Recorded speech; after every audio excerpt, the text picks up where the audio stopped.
Hi guys, tayo ay magdidilig sa aking garden.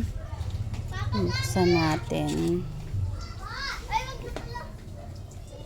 At ayan, nagtanim kasi ako dito ng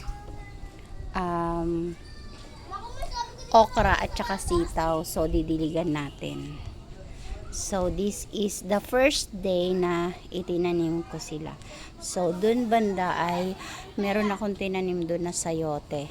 Tapos kaninang umaga gumawa ako ng balag. Ayan. Para naka-ready na yung kanilang gagapangan. Ayun ay sitaw naman. So ngayon, dahil bagong tanim sila, kailangan natin diligan. So let's go. Gumawa ako ng improvised na pandilig. Ayun o. Tingnan nyo. Ganyan lang siya. So, yun lang. Bye!